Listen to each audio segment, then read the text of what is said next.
in which the last dangling threads of our story play out in the aftermath of Anna's death.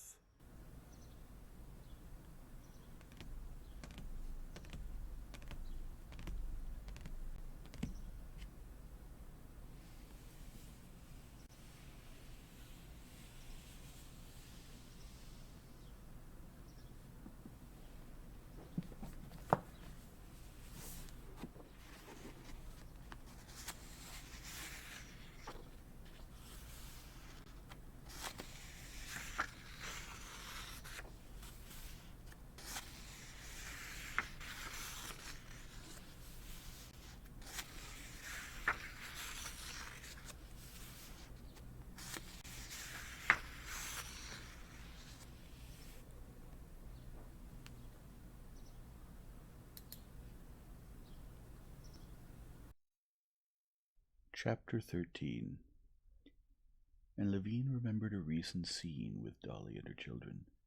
The children, left alone, started roasting raspberries over the candles and squirting streams of milk into their mouths. Their mother, catching them at it, tried to impress upon them in Levine's presence how much work the things they destroyed had cost the grown-ups, and that this work had been done for them, and that if they started breaking cups, they would have nothing to drink tea out of, and if they started spilling milk, they would have nothing to eat and would die of hunger. And Levine was struck by the quiet, glum mistrust with which the children listened to their mother. They were merely upset that their amusing game had been stopped, and did not believe a word of what she said to them. And they could not believe it, because they could not imagine the full scope of what they enjoyed, and therefore could not imagine that they were destroying the very thing they lived by. That all goes without saying, they thought, and there's nothing interesting or important about it, because it has always been so, it always will be, and it's always the same thing over and over. There's no point in us thinking about it, it's already made. We'd like to think up some new little thing of our own, so we thought up putting raspberries in a cup and roasting them over a candle, and squirting milk and streams straight into each other's mouths. It's fun, and new, and no worse than drinking from cups. Don't we do the same thing? Didn't I, when I sought the significance of the forces of nature and the meaning of human life with reason? He went on thinking. And don't all philosophical theories do the same thing, leading man by a way of thought that is strange and unnatural to him, to the knowledge of what he has long known, and known so certainly that without it he would not even be able to live?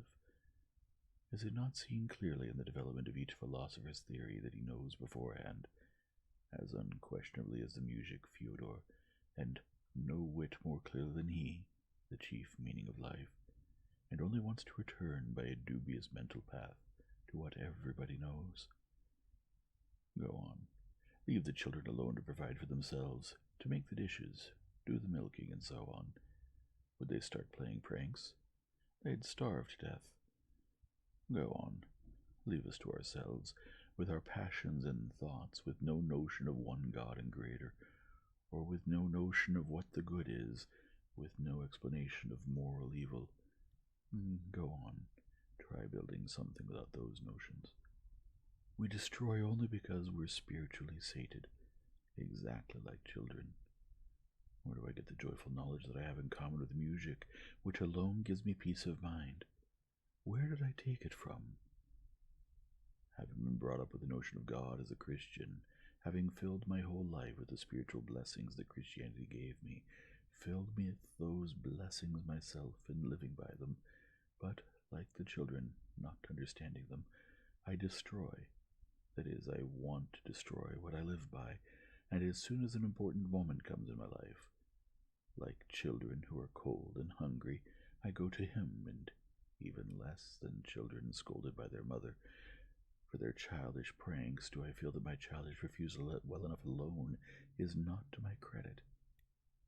Yes, what I know, I do not know by reason. It is given to me. It is revealed to me, and I know it by my heart, by faith in that main thing that the Church confesses. The Church?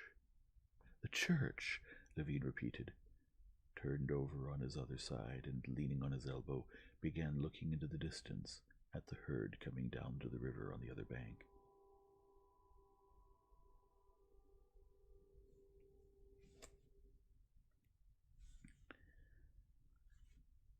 But can I believe in everything the Church confesses, he thought, testing himself and thinking up everything that might destroy his present peace.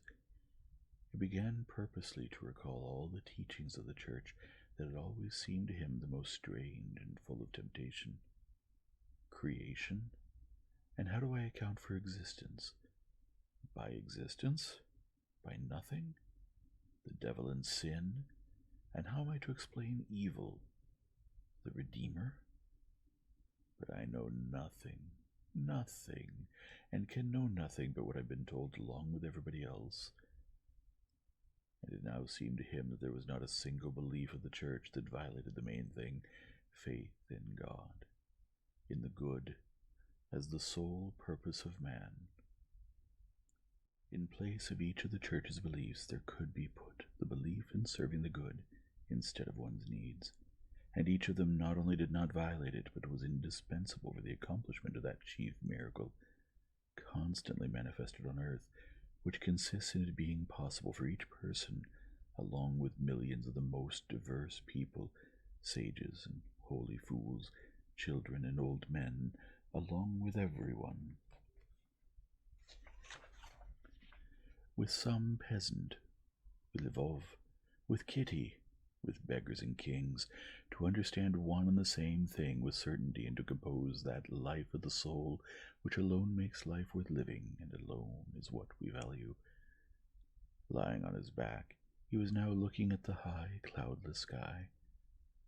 Don't I know that it is infinite space and not a round vault? But no matter how I squint and strain my sight, I cannot help seeing it as round and limited. And despite my knowledge of infinite space, I am undoubtedly right when I see a firm blue vault, more right than when I strain to see beyond it. Levine had stopped thinking and was as if only listening to the mysterious voices that spoke joyfully and anxiously about something among themselves. Can this be faith? He wondered, afraid to believe his happiness. My God, thank you, he said, choking back the rising sobs, and with both hands wiping away the tears that filled his eyes.